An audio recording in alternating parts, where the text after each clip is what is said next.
record it, but It doesn't matter like yeah. that to me. I'm fine He'll either probably way. record everything, but probably won't make it to Okay. social media or anything like I that. loved the format last time, like those individual videos. Those just got a lot of Yeah, nice feedback. yeah, this pair are very talented for Yeah. doing that, so we'll do Yeah. the same thing again. That's very cool. Yeah. I think we should start. Sure. Yeah. Whenever you're ready. Are we rolling already? No. Okay. Oh. Well, You can let me know when you're okay, ready. it'll be very soon. Just making some last minute adjustments to the Sure, yeah. Yeah, we threw this on. It's okay,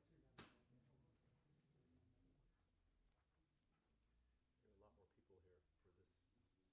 There are a lot more people here for this one than last time. I remember the last time it was in the afternoon and Yeah, it was It pretty. was also COVID, right? So, oh, that's right. so we didn't That's right. encourage There was early that. I registration. forgot about that. I think we had like 10, 15 people last time. Or 30. Because of the rain. Mm. Yeah. Okay, appreciate it. The power of Robert. Knucklehead. Not you, me. Hmm. I feel like I'm at mass again. Like I'm an altar boy, sitting up there, hold a big book from the priest. Oh yeah, yeah. Bad flashbacks. What's that? There is some, but there is, to me, there's something more holy about this.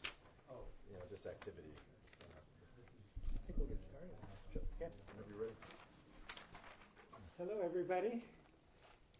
So I want to thank you for all coming out on this rainy evening to hear these wonderful instruments and these great bows. I also want to welcome those of you who have tuned in on Facebook Live.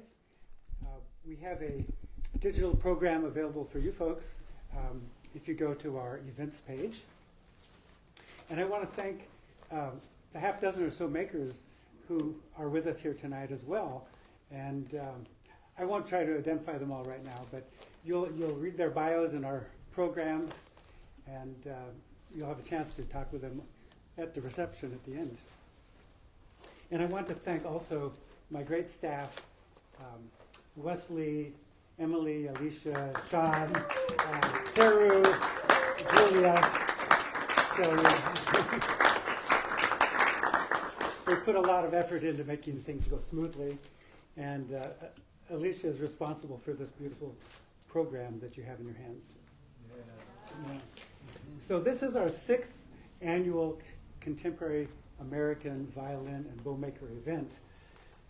And what makes this especially interesting, I think, is the fact that it enables you to hear great instruments played back to back by one player, one after another, with just short pauses in between.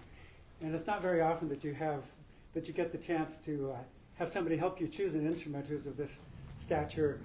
And so I think it's a wonderful opportunity if anybody here is actually considering a new instrument or bow. We have 10 cellos here tonight and 8 bows.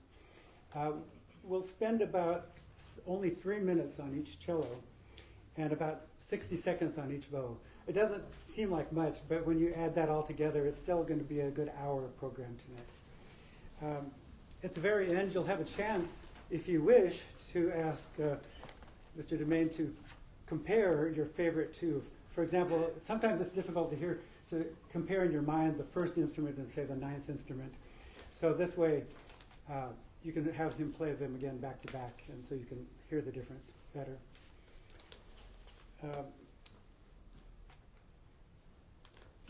This event is being recorded and filmed tonight by Christian Amundsen, who is here on the side. And he does a wonderful job of creating short clips that you can be viewed throughout the year. Really high fidelity sound and great picture. So we're very appreciative of that. Afterwards, we'll have a reception across the way in our main shop. and we hope you can stay, and hope Bob can stay. But some of you may be here to try instruments and bows, and because of the rain, we're going to ask that they stay in the library tonight. You can choose different corners of the library. We also will be allowing serious potential purchasers to take them out on loan for up to 3 days. Usually we don't have everybody trying to take the same instrument, but if that were to happen, then it's the first one who commits is the lucky person.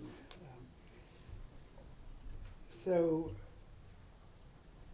I think we're ready for the fun part. So I'd like to, let's put our hands together for Bob deMaine, the principal cello.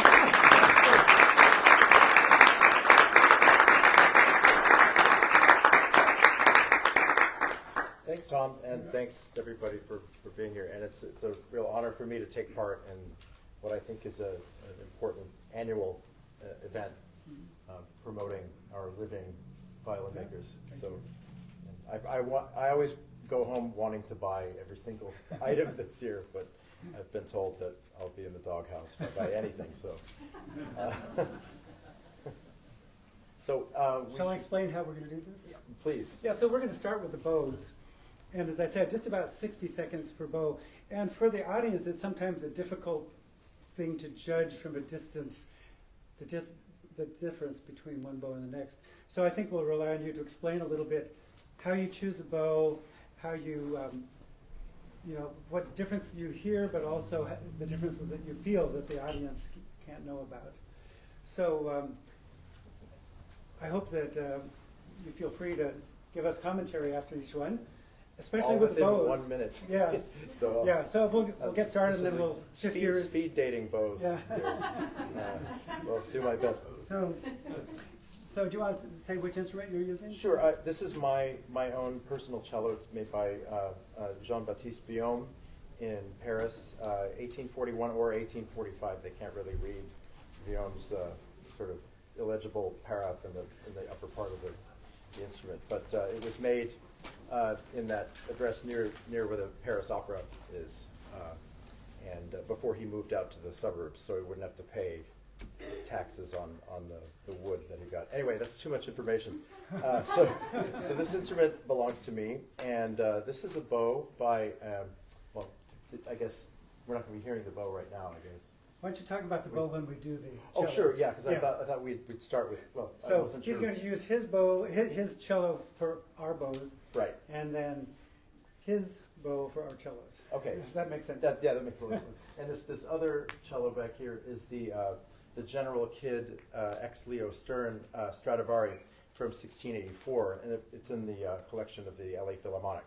So that's another instrument that I'm really blessed to be able to perform on. So If we have time, maybe you could play at the end a little bit. absolutely, yeah. I was thinking that if any of the makers would like to take a look at it, or Yeah. if they always, And Bob has said, if you have questions, why don't you hold most of them till the end, and then he'll be happy to field questions. And I live for this stuff, so I'll be here till midnight if you want.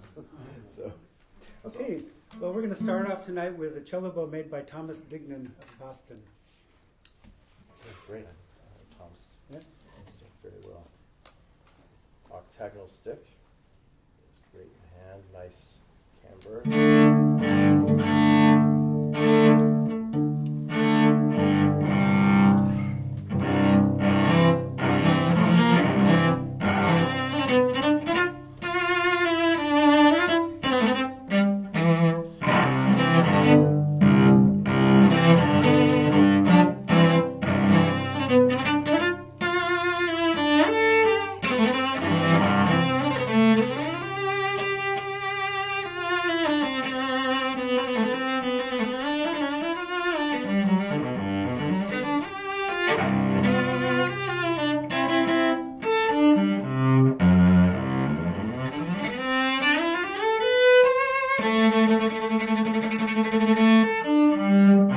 Terrific bow.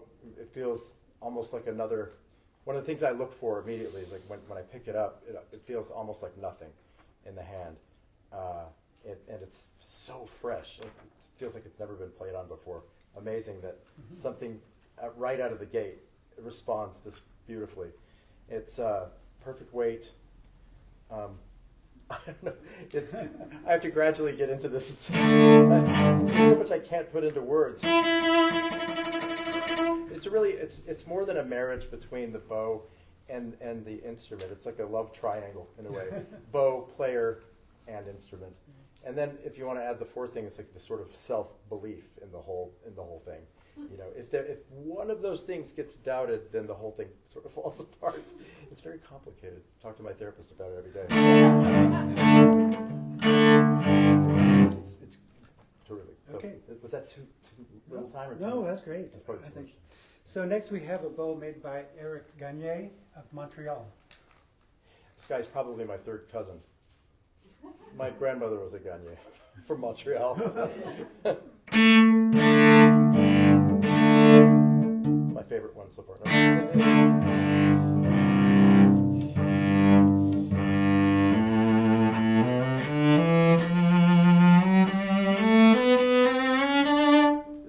This bow, the way it's carved, I'm not sure if it was done on purpose, but it sort of tells you, hey, I want you to use more of the hair. Use more of that full ribbon of hair. It's like, a lot of great bows do that.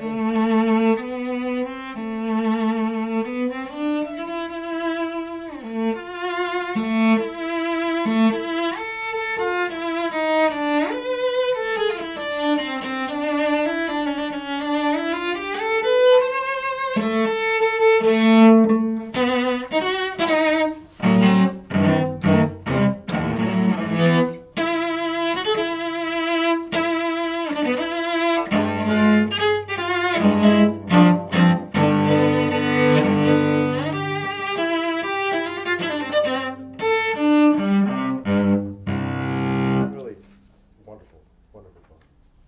Okay.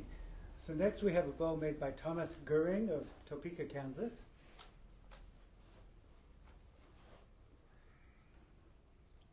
All this humidity of the hair is stretching right out.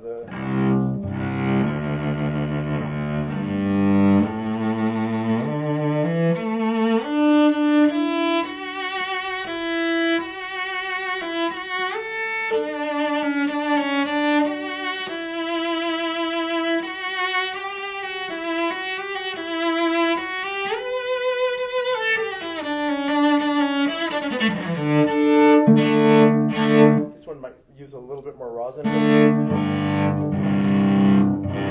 What people don't realize is that it's raining cats and dogs in LA right now, and it's unusually humid. So bow hair is wigging out, so to speak. That's where you're supposed to laugh.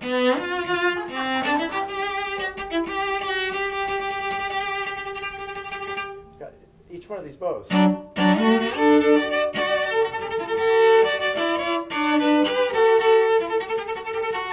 I wouldn't mind revisiting this one with a little more rosin, Put a little more rosin if on we it. had Yeah. time. But outstanding work. It's on my bucket list to make a bow someday.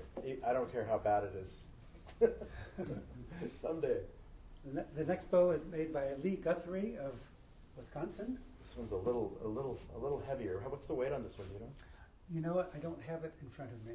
I don't know. 82.3. How much? 82.3. Okay, so the other ones felt closer to 80. I could be wrong then.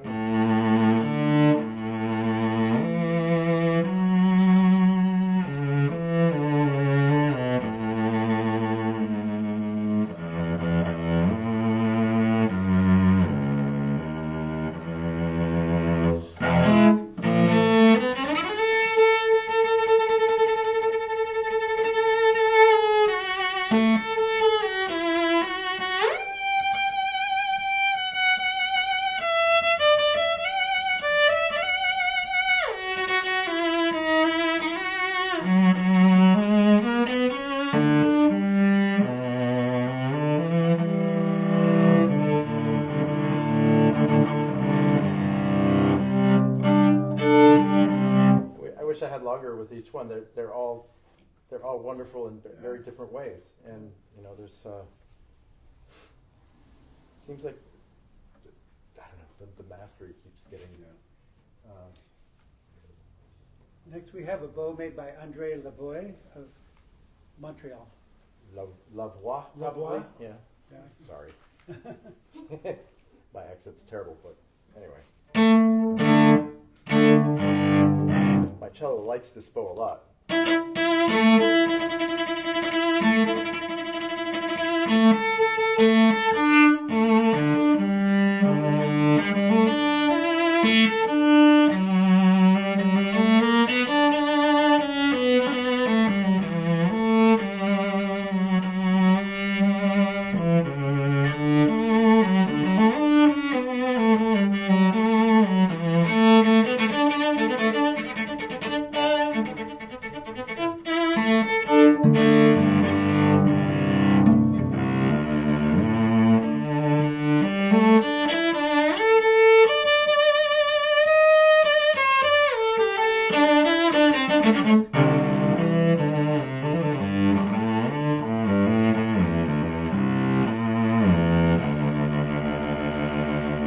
Yeah, this is a really special bow, especially for this cello.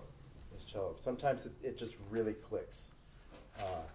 Wonderful, agile, likes to stick to the string. A lot of the qualities that I like. A little bit seems a little bit on the shorter side to me, but maybe that might just be an optical illusion because that swan head is so delicate. It's very, very beautiful, beautiful bow. Great. Okay. The next bow was made by Kang Young Lee of Tustin, California. And now I have a cheat sheet with the weights. So this one is 80.9 grams. What was the previous one? The previous one was 82.8. The Lavoie? That seems lighter than that. Interesting how they're balanced so differently.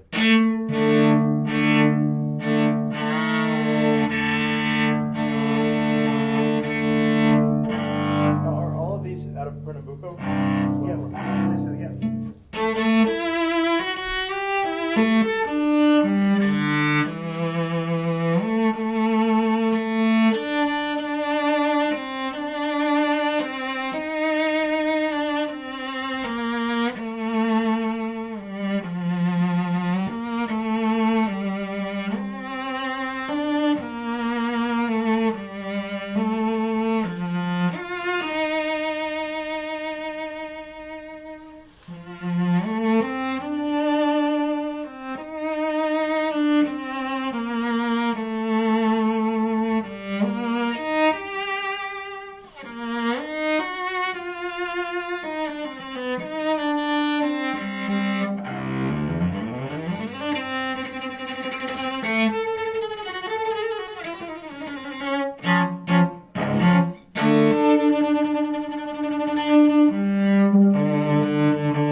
Superlatives, every single one. It's not very much imagination. I don't know how much the playing is doing the talking, but when a bow makes my playing better, that's... So this bow was made by David Samuels, currently of Tel Aviv.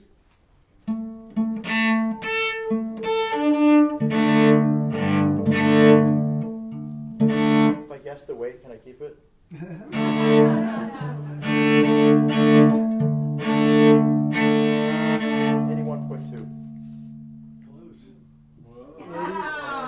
81.9. Oh. I mean 81.9.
So our last bow was made by David Russell Young, and he's in Longmont, Colorado.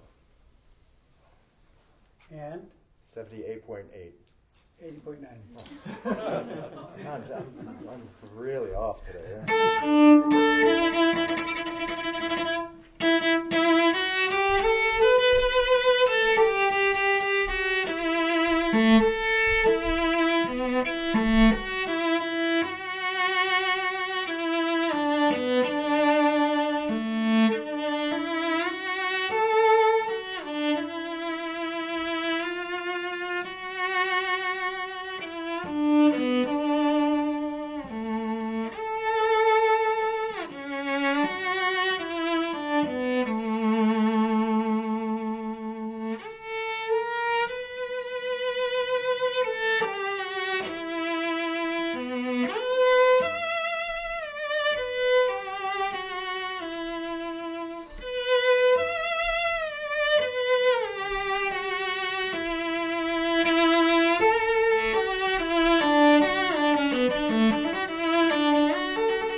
Say something about the humidity, but that's what I say about a mediocre workman blames, the wonderful bow. I mean, especially like the really lyrical stuff. That really, the bow changes are another thing that people, that you should absolutely take for granted in a great bow.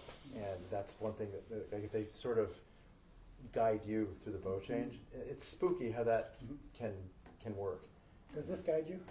Yeah, it really does. It's I mean, I'm all like amped up from coffee right now. Even that, like, still. So, Bob, you wanted to revisit number 3. Yeah, This yeah. is the Thomas Goering bow once again, with a little bit more rosin on it. Thank you. I wanted to mention that this weather can be really dangerous because the hair was already long, I think, and now it cannot be tightened any more than this. Oh, I see. Okay. If you try to tighten any more, you could damage the bow. You could split the end of the stem. So I may be getting a little bit of colle notrato in the bow stroke, but I'll try to be.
Fantastic. And this one's about 82.9. If you say. Let's see. 2 point. Yeah, 80. It's down on this one. Oh my gosh. It feels a little heavy because there's like an ounce more rosin on it. I don't know. 82.5. See, I'm always thinking. Oh, it's great. There's something about each one that I, like that really makes them stand out. So it'd be great if you could each take a close look at each one because each a really beautiful work of art, even if you're not a cellist yourself. So we're going to switch gears now, and Bob is going to put his Violin away and pick up. Do you want to tell us about the bow you're going to use? Yeah, this is the Francois Tourt that belongs to the LA Phil, but it was very heavily damaged. It was shredded wheat from about here to here. And when I started in my job about 11 years ago, I saw the bow about to be sent away to the insurance company, and they were going to do whatever with it. I said, before you send it away, I know the guy who could restore this bow. And I sent it to Joe DeCunha in Miami. And over a period of 6 years, he, splinter by splinter and with a couple of different like, pieces of carbon fiber, he reconstructed this bow and called me up like 6 years later, and he said, "Hey, Robert, I got your bow ready for you. Bob, I got your bow ready." And I had no idea what he was talking about because I'd forgotten about it.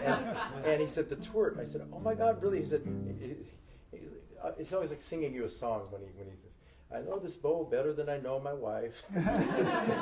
And he gave it to me at a concert that I was playing in Miami, and I used it right then and there. And he told me, just watch out for this one vulnerable spot. And I've played a lot of different things with this bow, and including some Coleño. And there's been no, I don't want to say it too loud, but no problems. So so far, it's been very, very solid, and very lucky. It plays like any great tour I've ever played. So, Great. as a Frankenstein as it is. So I should put this Yeah. away. So the first cello on the list, we actually found a buyer for a few days ago. So we don't have the Gervasio Barrero cello for you. So we're starting tonight with a cello made by Ken Beckman, who is here in our audience. You want to say hi, Ken? Okay.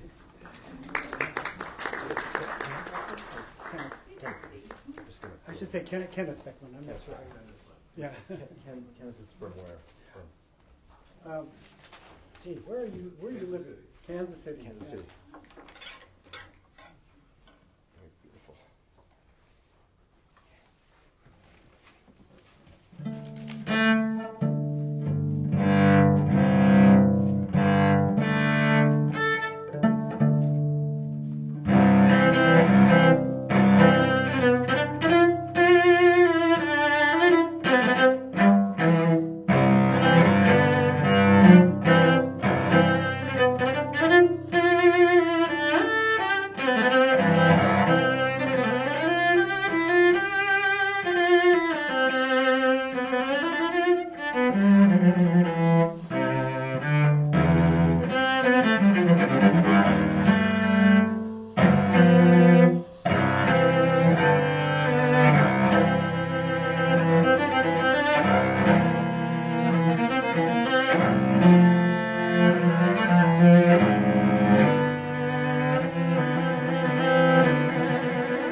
Wow. I'll sit on that C string all day.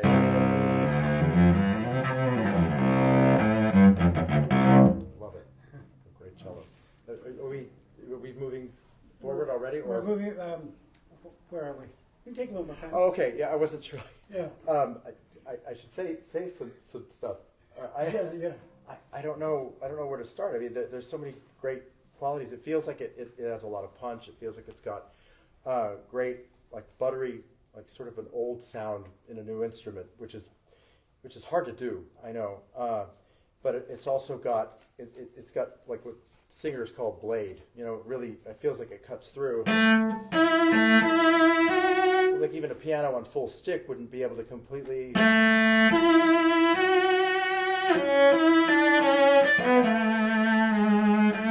Because it has charisma, you know, it's got its own sort of mojo, this instrument, that it's not necessarily always about volume, it's about a certain kind of quality of sound. So congrats, beautiful. I hate the speed dating, I want to spend more time, maybe afterward. Afterwards. Okay. Thank you. The next cello was made by Andrew Carruthers of Santa Rosa, California. Is Andrew here? No, unfortunately not. Okay. Mind if I take this little, okay. Practice safe cello. Okay. All right. This is one of his Guadagnini models, I think.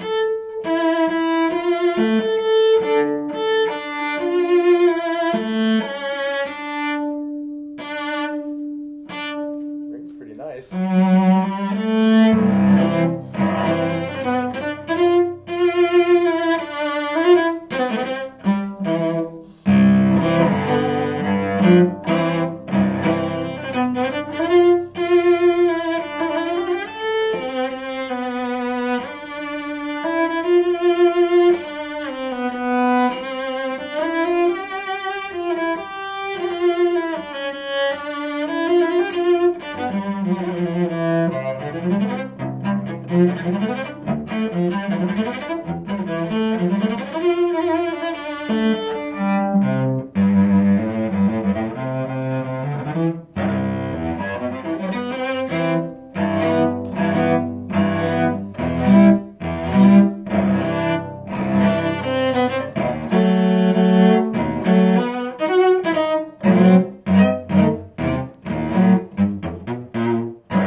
It's a lot of sound in a compact instrument. And it almost feels like it's going to fly away. It's so light. Really, he's figured something out about like the size of the, I don't know what I'm talking about, but the amount of air inside the box that gets thrust out.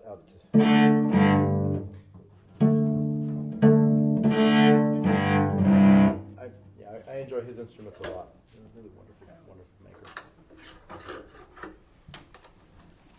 Okay, the next cello was made by Michael Fisher, who's here with us in the back. It's a 1697 Tekler model. I think it was made in 99 or more recently.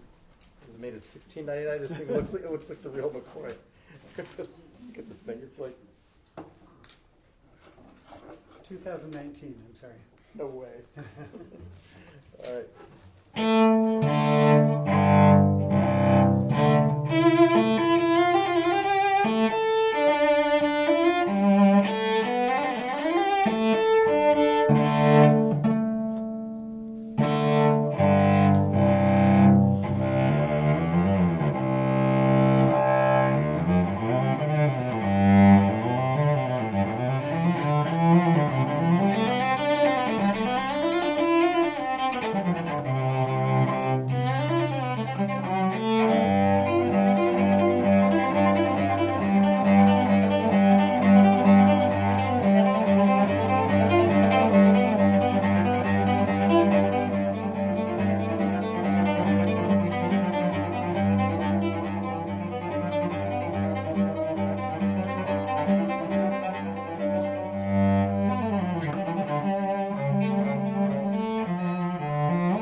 Capture an ancient feel and sound in a brand new instrument. It's spooky.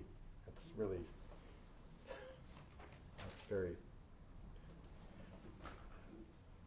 incredible. It's a really great cello. Yeah. Congrats, Michael. It's really great. Okay, our next cello was made by Carlos Funes in, I believe, 2021 in Albany, California. Carlos used to be in Cremona, I think, right? He was, Yeah. yes. Okay. This is going to be a bendy one, I think, right? What is that tailpiece? He hand carved that himself. How about that? Out of I think ebony, yeah.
hard not to make a beautiful sound on this cello. It's very sweet.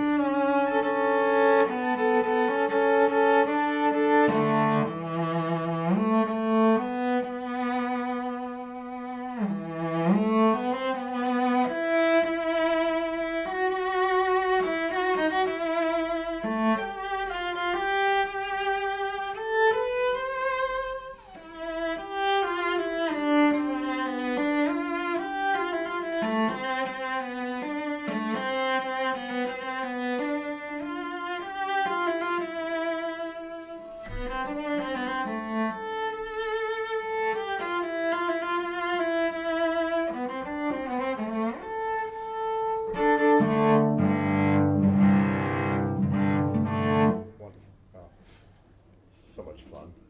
This end pin is, I think, digging quite deeply into that box. So, beware of end pin. Yeah. Marvelous. So this next cello was made by Joe Gruba and Sigmund Seifert up in Petaluma last year. A few of their instruments footage.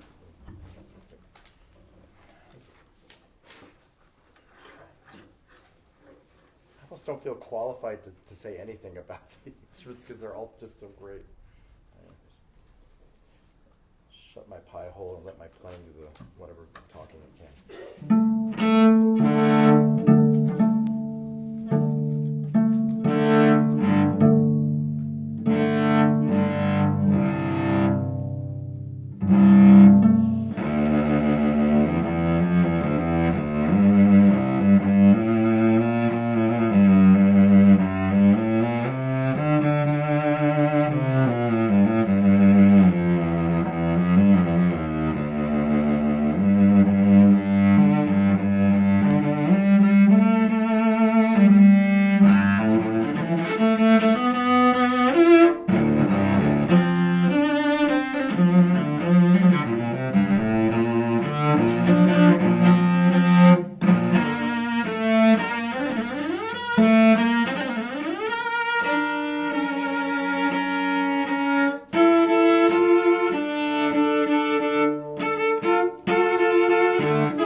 It's hard to psychoanalyze each instrument like in such a short time. You know, you try to find the sweet spot. I need another minute or so with this, but it's really terrific.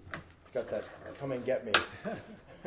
So the next cello was made by Helmut Keller and his son Stephen Keller way back in 1995. Wow. It's the guy that's famous for the violas, right? Yes. Yeah.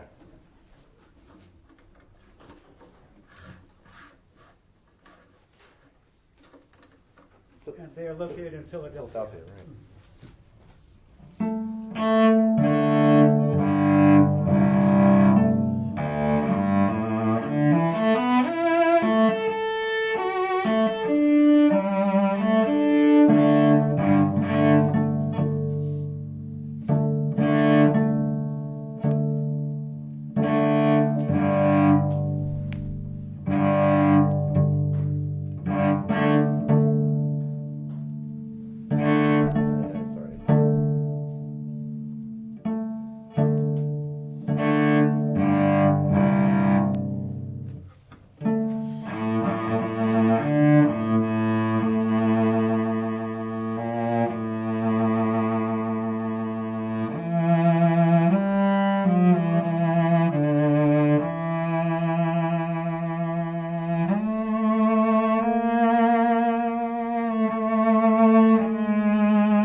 See, there are two violas in the LA Phil that look like baby versions of that cello. Yeah.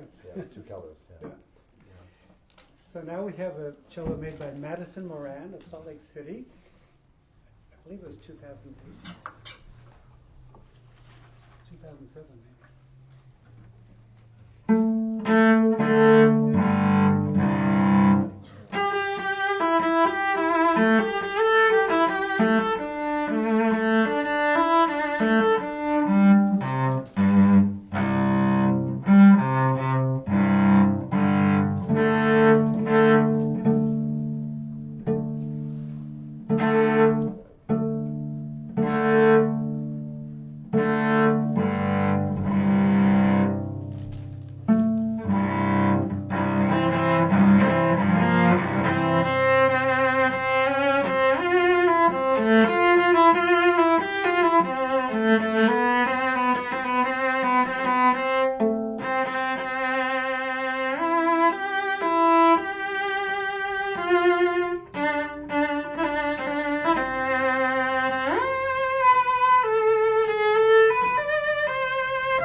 This one feels like it needs to be played in.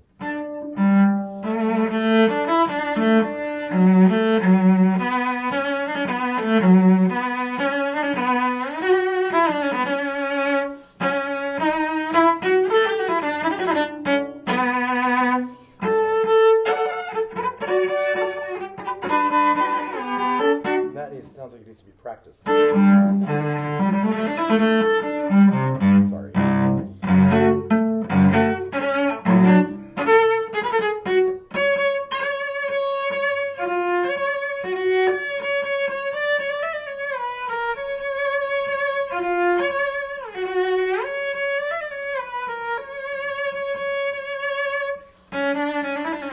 Did this come here from Salt Lake, or has it been here? It's in the been here shop? for a while. Oh, I see. Okay. I wonder how much adjusting it has to do to the weather, because it does make a really big impact on the playability in it. Yeah. Yeah, I can tell it's. What is it? Is that? It's poplar. It is poplar. Poplar Yeah. back and sides.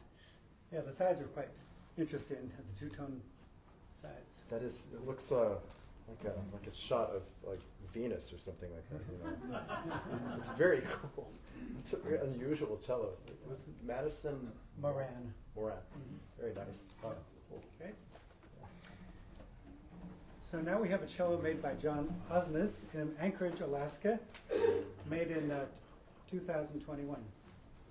It says 22 in your program, but on the label it says 21. So. Is he here with us, or? No, unfortunately not. In spirit.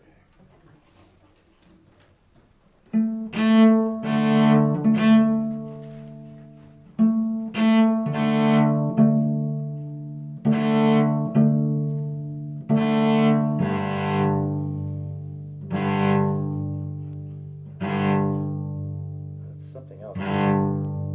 These things are so resonant now. Yeah. It's like a preamp Yeah. down here. Right?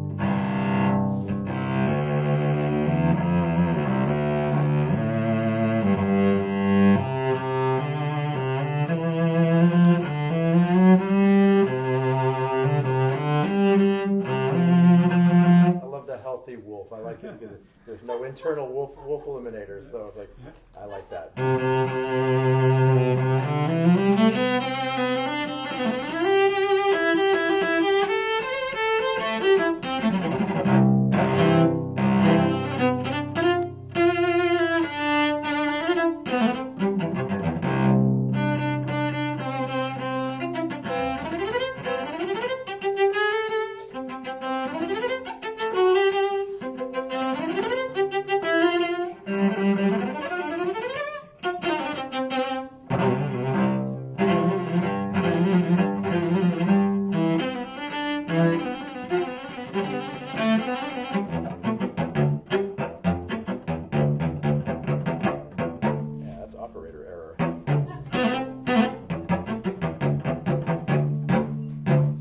instruments just say, "Come to the bridge."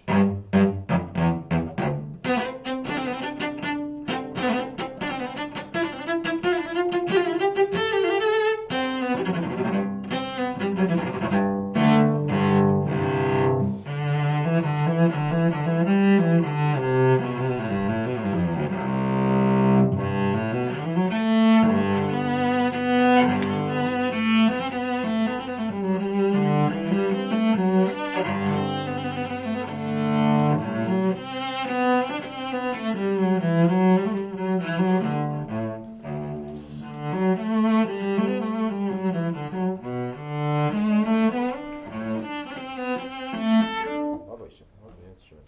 Just see the back for a second. I don't know if he ever worked with David Carone, but it reminds me of his work a lot. I don't know his Yeah. background actually. Yeah. Nice. He's been in Alaska for a long time. I'll be there next week, actually. Oh, well, Bill, look Yeah. him up. How far is Anchorage from Juneau? It's pretty far, right? I've never been up there. Yeah. It's like a He lives in afternoon. the south. It's an afternoon's drive, right? Yeah. Mush. I forgot what we have next year. Okay. Is Jason here tonight? No, sometimes Jason Starkey drops in on these things. Yeah, Jason was here last year. Yeah, exactly. So this was made by Jason Starkey in Seattle last year. I believe he said it's a Ruggieri model. Very heavy varnish.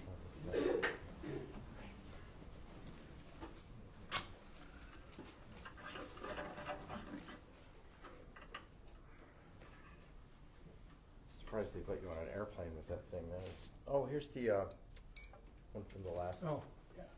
Oh.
Not bad. Really, really gorgeous. Okay, so our last cello tonight was made by James Wimmer in Santa Barbara. This is the oldest cello here tonight, made in, I think, 1993. And he told me that he's still making violins, but cellos are too much work, so this is his last available cello. Wimmer. Any relation to Harry Wimmer, the cellist? The cello teacher? Does anybody know?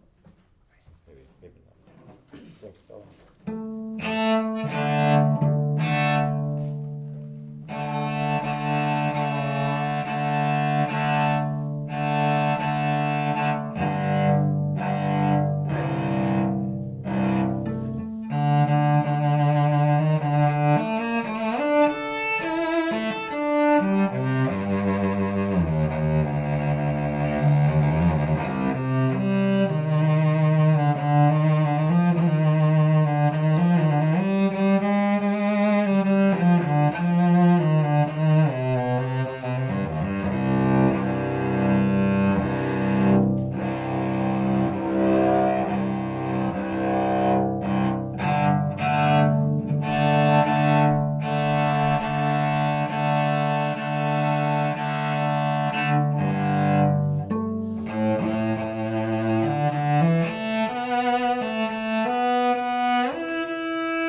It's a little longer than I'm used to it.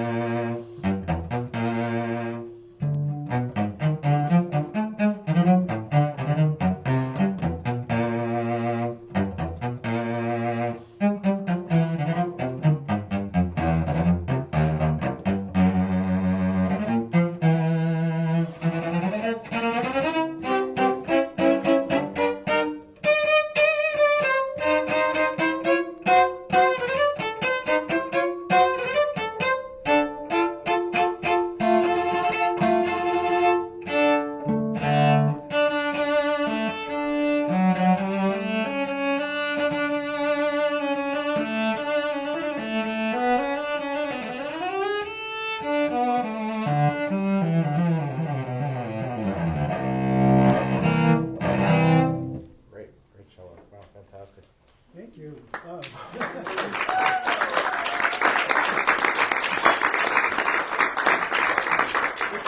You cannot do all these instruments justice with playing them for such a short amount of time. It's really intimidating because there's so many things that occur to me to say about the previous instruments while I'm playing the next instrument that I'm like, oh, I have to concentrate on this one now. And Yeah. I hope that some of the qualities of each instrument just naturally come through to everybody, and that you don't need me to chime in. Yeah. But we do have time, maybe if anybody really wants to compare two instruments again that perhaps were not next to each other in the lineup. Do you have any requests? At some point, can we hear the general kit? Oh, of course. Yeah, we'll do I that. think probably after everything Yeah. is done. Yeah. And for that matter, when it comes to the bows, if you wanted to hear two of the bows again, but I realize the bows are a very difficult thing for the audience to discern the differences too. Yeah. I have a question for you. How does the wood differ? Where you have like noticed one of the cellos had a willow back, Mm-hmm. and the other cello was made of poplar. Yeah. I mean, isn't the standard maple and pine? Mhm.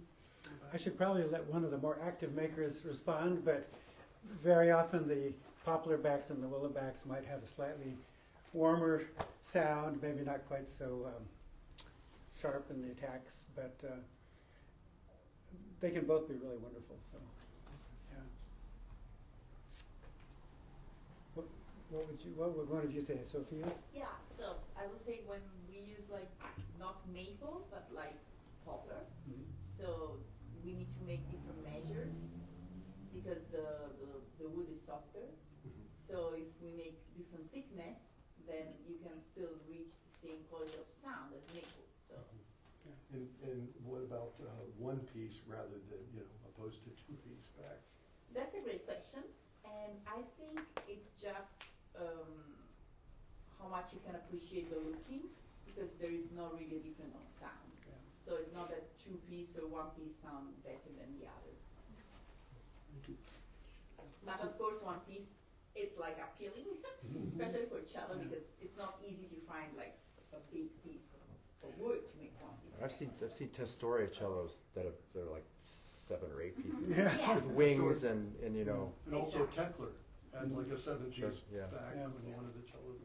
So like when we talk about wood, especially like as my father says that we don't want to trash anything. So sometimes there's the old makers who are doing that. So that's why you have like maybe 5 pieces with wings, Yeah. but that doesn't make the sound any like worse. So absolutely. If you come tomorrow, you can hear one of Sophia's violins. Sophia Vittori. The other one. Oh, viola, sorry, Yes. Thursday, pardon me. Okay. Well, would you like to, you said you might like to entertain some questions, and then you could play a little bit on your Anything Strap. you know. Any questions for Bob? I have a specific request. Yes. If possible, can I hear 2 bowls played on the counter and sun cello? Any particular 2 bows? There's the Eric Gagne one and the David Samuel bowl. Okay, On which cello? I'll let some of the guys The bring them Keller. up. On the the Keller, Keller. Oh, Keller Keller. and Sons. Yeah. Mhm. Okay, I never knew. they're on their way. Never knew they made cellos. I thought they were just exclusively violas. Like there's some They've makers made that really. a number of really nice cellos, but not nearly as many as violas. Yeah. Okay, thank you. Has I have a question. I've always heard that all cellos have a wolf tone, but I don't hear any wolf tones in any of these cellos. Is that because of you, the player? I'm trying to manage them, and I there are certain things you can't. I just kind of ease up on certain notes, or there's some gentle squeezing, with the knees in certain places on the instrument. I try not to say that with makers around because that's kind of it's a little bit of a no-no. But So now we're going to use our bows on our cellos, so you could put yours down Right, for a right. moment. And So would you like to know in advance which one it is, or do you want it to be a Pepsi mystery? challenge. So, by the way, the wolf tone thing. Some makers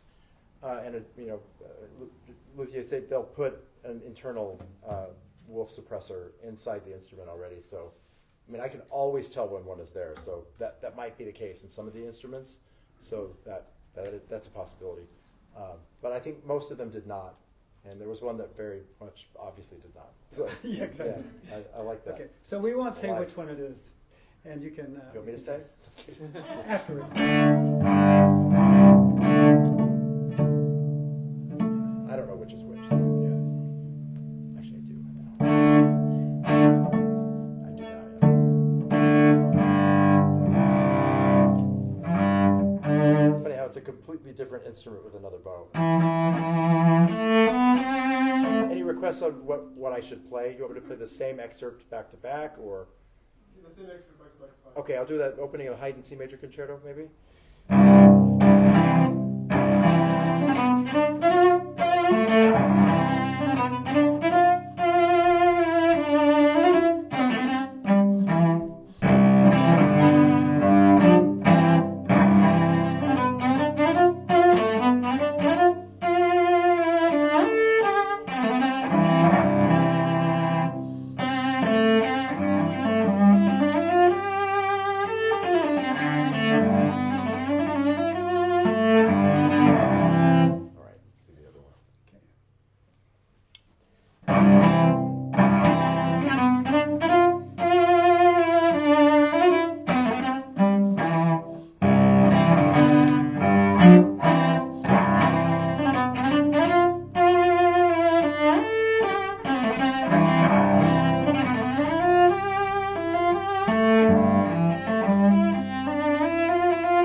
Okay.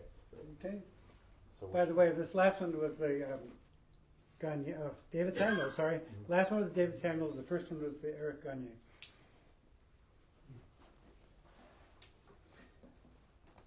So I can play a few bars. Does anybody else have any requests or please don't be shy or yeah. What qualities do you look for in a great bow? What qualities? It's funny. I don't look. It just sort of finds me. Like it's sort of like when people ask me in an audition, like, what are you looking for? Or what is the committee looking for? I'm like, I don't know. When we hear it, that's what we're looking for. It's like we know when we hear it. Like that's what we want. It's like whatever makes me stop doodling on my notepad. You know, it's kind of like that when I'm trying when I pick one up. It's like I kind of just have a feeling. Like, I know, like when it feels almost, even if it might be 83 or 85 grams, it still feels like a feather in the hand because of the way it's balanced, and like it automatically says, "Hey, I like it when you hold me like this," and it's just there's a certain chemistry right away, and you don't have to struggle too much to put what's here or here into the arm, and so that's really what happens when it's when you know it's a fit. And it's not always going to be the same on every instrument, so that can be tricky. It depends on the instrument. You have to. It's very instrument specific, I think, but I'm just one person, so I don't know if that answers your question or if it makes it more confusing. But it can be confusing. You try to narrow down your variables as much as you can when you're trying instruments and bows. You know, so. Well, I will take the Keller.